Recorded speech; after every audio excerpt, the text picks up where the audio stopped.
मुजफ्फरनगर जिले में एक प्राइवेट स्कूल में मुस्लिम छात्र को बर्खास्त करने पर बखेड़ा हो गया। छात्र ने आरोप लगाया है कि हिंदू लड़कों से दोस्ती रखने के कारण उसे बर्खास्त किया गया है। हालांकि स्कूल प्रबंधक का कहना है कि छात्र बाहरी लड़कों को बुलाता था, इसलिए बर्खास्त किया गया है। रतनपुरी के गांव सठेड़ी निवासी स्वर्गीय इस्लाम का पुत्र मनव्वर फुलत गांव में संचालित विजन इंटरनेशनल अकेडमी में कक्षा 8वीं का छात्र है। छात्र हॉस्टल में रहता है। 2 दिन पहले छात्र से मिलने के लिए उसका दोस्त संदीप हॉस्टल आया था। दोस्त मिलकर हालचाल पूछने आए थे। स्कूल गार्ड ने उसे प्रवेश देकर छात्र से मिलवा दिया। इसकी भनक लगने पर स्कूल प्रबंधन ने मामले की जांच कराई, जिसमें छात्र के साथ उसके दोस्तों से पूछताछ की गई। दोस्त का नाम संदीप सुनकर स्कूल प्रबंधन के तेवर बदल गए। सोमवार को वीडियो बनाकर छात्र ने आरोप लगाया है कि हॉस्टल में उसके दोस्त मिलकर हालचाल पूछने आए थे, उनसे लगभग 10 मिनट बात की थी। आरोप है कि स्कूल के वार्डन ने गैर मुस्लिमों से दोस्ती रखने उन्हें स्कूल में बुलाने पर कड़ी फटकार लगाई। इतना ही नहीं, उसे स्कूल से बर्खास्त कर दिया। इससे आहत छात्र ने स्कूल पर 2 समुदाय के बीच खाई पैदा करने के आरोप लगाए हैं। वहीं छात्र का कहना है कि उस पर 10,000 रुपए की चोरी का भी आरोप लगाया गया है। शिकायत लेकर उसकी जांच कराई जाए। प्रधानाचार्य विजन इंटरनेशनल अकेडमी फुलत अजीब दुर्रानी का कहना है कि छात्र ने बिना अनुमति के कुछ लोगों को हॉस्टल में बुलाया था। निरंतर चेतावनी के बाद भी सुधार नहीं किया। हॉस्टल में मिलने आए व्यक्ति को छात्र ने अपना भाई बताया, लेकिन जांच में उसका नाम संदीप निकला। छात्र ने बाहरी व्यक्ति को प्रवेश दिलाया, इसके चलते उसे 3 दिन पूर्व बर्खास्त कर दिया गया। थानाध्यक्ष अक्षय शर्मा का कहना है कि स्कूल से जुड़ा मामला है। पीड़ित छात्र शिकायत लेकर आएगा तो उसकी जाँच कराई जाएगी। नहीं करा, अगर वो मेरे घर वालों को इन्फॉर्म करते, जब मेरे घर वाले मुझे छोड़ने के लिए आए तो मेरे घर वालों को इन्फॉर्म करते ना कि आपके लड़के ने ऐसी हरकत करी। और जबकि 15 से 20 मिनट मैंने हाथ जोड़कर उनसे माफी मांगी कि मुफ्ती साहब मुझसे गलती हो गई, आइंदा ये बंदा यहाँ पर नहीं आएगा। तो उन्होंने इल्जाम ये लगाया कि आप गैर मुस्लिमों को ये कहा कि क्या नाम जी के ये कौन है? मगर जी मेरा दोस्त है, भाई है मेरे। कहने लगे कैसा भाई? क्या नाम है इनका? मगर ये संदीप। कहने लगे गैर मुस्लिम आपके दोस्त कैसे हो सकते हैं, आपके भाई कैसे हो सकते हैं? ये आपके साथ कुर्बानी में हिस्सा लेते हैं, ये लेते हैं, वो लेते हैं। इस तरह की उन्होंने बात कही और मुझे भगा दिया। सर, एक मुस्लिम छात्र को हिंदू छात्रों से दोस्ती करने पर स्कूल से निकाल दिया है, क्या सर पूरा मामला? आज एक प्रकरण सामने आया है गांव फुलत का, विजन इंटरनेशनल एकेडमी स्कूल का। वहाँ पे एक छात्र पढ़ रहा था, वो हॉस्टल में रह रहा था। वहाँ उससे 2-3 छात्र थोड़े दिन पहले उसके दोस्त मिलने आए और उस आधार पे विद्यालय के प्रधानाचार्य द्वारा उस बच्चे को निष्कासित कर दिया गया अपने विद्यालय से। तो इस संदर्भ में खंड शिक्षा अधिकारी खतौली को जांच करने के लिए आदेशित किया गया है और खंड शिक्षा अधिकारी खतौली द्वारा विद्यालय प्रबंधन को नोटिस भी जारी किया गया है। तो बताया जा रहा है कि गलत तरीके से आपको खिलाया जा रहा है। इसमें खंड शिक्षा अधिकारी खतौली को जांच करने के लिए आदेशित किया गया है। वो सभी पहलुओं पर जांच करेंगे और हॉस्टल अगर चल रहा है तो किसी परमिशन चल रहा है, इसकी भी जांच की जाएगी। पीड़ित छात्र से बात हुई है? पीड़ित छात्र से बात नहीं हुई है, लेकिन विद्यालय प्रबंधन से जो बात हुई है उसके आधार पर वो फिर से बच्चे को का एडमिशन लेना चाहते हैं और वो उसका एडमिशन लेने के लिए इच्छुक है। नोटिस भी जारी किया गया है? हाँ, खंड शिक्षा अधिकारी खतौली के द्वारा विद्यालय को नोटिस जारी किया गया है कि इसके संदर्भ में आपका क्या कहना है इस पूरे प्रकरण के मामले में और क्यों आपने ऐसा किया, इस संदर्भ में उनसे पूछा गया है। अब्दुल अजीम वहीद दुरानी। अच्छा, आप यहाँ विजन स्कूल में क्या है? मैं यहाँ पर प्रिंसिपल हूँ जी। प्रिंसिपल साहब, ये बताएं कि ये जो मनव्वर है सठेड़ी का, इसको लेकर के जो कुछ खबर चली है उसके बारे में हम आपसे जानकारी चाह रहे हैं जी। तो क्या है पूरा मामला?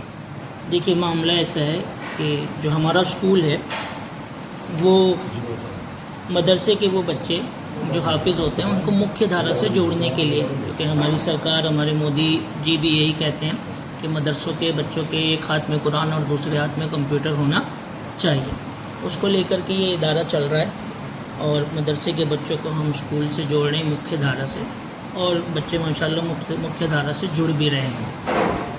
अब इसमें मदरसे के बच्चे क्योंकि गरीब भी होते हैं, गरीब परिवार से भी होते हैं, तो उनके लिए हम काफ़ी रियायत करते हैं। तो इस बच्चे का एडमिशन तकरीबन 2 महीने पहले हुआ होगा। हमारे एक उस्ताद हैं और जो टीचर हैं उन्होंने रिक्वेस्ट लेके आई, जिनका नाम शाहिद है, इस बच्चे ने उसका भी नाम लिया कि बेटा ये बच्चा काफ़ी गरीब है, इसके वालिद साहब नहीं है, यतीम है, आप इन्हें एडमिशन दे दीजिए। तो हमारा जो भी सालाना ख़र्चा है स्कूल का वो 75,000 रुपया है। हम उसमें रियायत किसी बच्चे की जो है चैरिटी से 11,500 की करते हैं। कोई बहुत ज़्यादा गरीब है तो हम उसकी 22,500 की भी रियायत करते हैं, और अगर कोई उससे ज़्यादा गरीब है तो हम मैनेजमेंट के से बात करके और भी रियायत करते हैं। और अगर कोई यतीम है तो हमारा मैनेजमेंट इजाज़त देता है कि वो बच्चा पढ़ना चाहिए। तो इस बच्चे के भाई साहब आए थे हमारे पास और उन्होंने कहा कि मेरे वालिद नहीं है, मैं भी किसान हूँ या छोटा मोटा काम है, मैं सिर्फ महीने में 500 रुपया दे पाऊँगा, इन्हें साल का 6,000। हमने कहा कोई बात नहीं, बच्चा आपका पढ़ेगा। उस वक्त भी मैंने उनके भाई साहब के सामने बच्चे से कहा कि बेटा कोई शिकायत नहीं आनी चाहिए,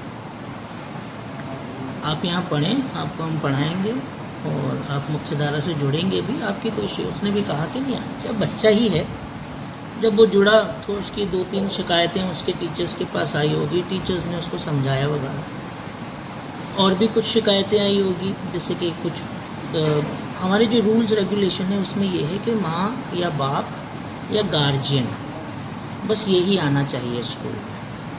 इनसे हटकर अगर कोई आता है तो जो सरपरस्त है गार्जियन, उसे अपने को लिख कर भेजना पड़ता है कि ये फला फला आदमी आ रहा है, मेरे बच्चे से मिलने की इसे इजाज़त दे दीजिए। ये रूल है, ये हर एक को बताया जाता है एडमिशन देने से पहले। अब ये है कि कभी कभी कुछ लोग आकर डायरेक्टली चले भी जाते हैं, गार्ड साहब की सुनते भी नहीं हैं जो गेट पर है। तो इस बच्चे के साथ शायद पहले आए होंगे, कुछ लोग मिलकर चले गए होंगे। गार्ड साहब सभी को बोलते हैं कि वहाँ पर रुको, मेन गेट पर रुको, ऑफिस में इन्फॉर्म करो, फिर बच्चे आके मिलना चाहिए, लेकिन ये कुछ लोग चले जाते हैं। अब इनके साथ भी ये बच्चे कुछ 2 लोग आए, इन्होंने रजिस्टर में नाम अपना राजू लिखा और बच्चों के कमरों में चले गए। बच्चों के कमरों में माँ बाप को भी जाने की इजाज़त नहीं है। माँ बाप को मिलने के लिए 2 विजिटर्स रूम हैं, एक एकेडमिक ब्लॉक में है और एक हॉस्टल ब्लॉक में। ये सीधा 2nd फ्लोर पर बच्चों के कमरे में चले गए और तकरीबन घंटा भर बच्चों से बात की। स्कूल के कायदे कानून के हिसाब से मोबाइल इस्तेमाल करने नहीं देते बच्चों को, कोई भी बच्चा मोबाइल नहीं रख सकता। हाँ, बच्चे अपने वालिदैन से बात कर सकते हैं हर हफ्ते में, थर्सडेज़ और फ्राइडेज़ को। उस स्कूल के 4 फ़ोन हैं जो लैंडलाइन फ़ोन है, वो दे दिए जाते हैं, बच्चे उसके हिसाब से फ़ोन करते हैं। और अगर बच्चों को कभी ज़रूरत होती है तो ऑफ़िस में आकर के बताते हैं कि हमारी ये ज़रूरत है, हमें अपने पेरेंट्स से बात करनी है, तो फिर ऑफ़िस के फ़ोन से बात होती है। किसी भी बच्चे को किसी भी स्टाफ के फ़ोन से या बाहर के किसी फ़ोन से अपने घर पर फ़ोन करने की इजाज़त, आप खुद ही समझते हैं, सिक्योरिटी और सेफ्टी का मामला है और कुछ नहीं।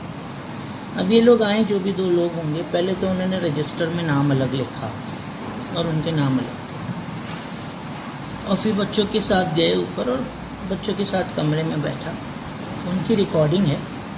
और ये जो बच्चा है मुनव्वर, उसके साथ मोबाइल पर भी रहे और कम से कम घंटा भर रहे। दूसरे बच्चों को भी मोबाइल दिया बात करने के लिए, जो कानून के ख़िलाफ़ है, और ये हर बच्चे को मालूम है कि ये हमारे कानून के ख़िलाफ़।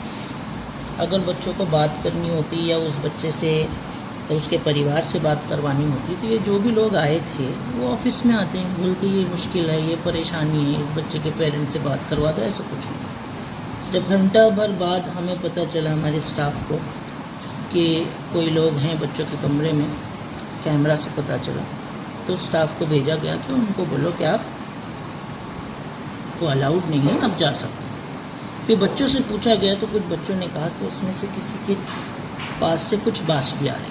मैंने तकरीबन खुद एक बच्चे से पूछा, उस वक्त मैं नहीं था, मैं थोड़ा बाहर था, स्टेट से बाहर था, तो आने के बाद मैंने, यानी उनके मुंह से कोई बदबू आ रही थी, कपड़ों से मुंह से बदबू आ रही थी। तो हमने एक बच्चे से पूछा कि वो बदबू काहे की थी, तो उसने कहा कि ऐसा लग रहा था कि वो शराब पिया हुआ। हमने पूछा आपको पता है कि शराब की बदबू कैसी होती है, तो उसने बोला हाँ। बहरहाल ये सारी बातों को ध्यान में रखते हुए फिर टीचर्स ने एक मीटिंग की और उन्होंने कहा कि बार बार अगर बच्चा ऐसा कर रहा है तो ये मुनासिब नहीं, और बच्चा इतना भी छोटा नहीं तो उसको समझ में नहीं है, तो उसकी उम्र के छोटे बच्चे भी हैं, बाहर से लोग आना, बच्चों को फ़ोन देना, उनकी बातें करवाना, ये उनकी सेफ्टी और सिक्योरिटी के ख़िलाफ़ है और स्कूल के कायदे कानून के भी ख़िलाफ़ है। ऐसा नहीं है कि हम किसी को मिलने नहीं देते, या किसी राजू या किसी प्रदीप या संदीप जो भी नाम होगा उसको मिलने नहीं देते। हमारे पास तो सब आते हैं, हमारे स्टाफ हैं, पंडित शर्मा जी जो बायोलॉजी और हिंदी पढ़ाते हैं, 6 साल से पढ़ा रहे हैं, हमारे परिवार जैसे हैं। हमारे स्टाफ हैं कल्लू साहब और उनका पूरा परिवार जो हमारे हिंदू भाइयों के घराने से है, वो 6 साल से हमारे पास काम कर रहा है। हमारे गांव के हमारे दूसरे मज़हब के लोगों के साथ अच्छी रिश्तेदारी है, जोड़ है।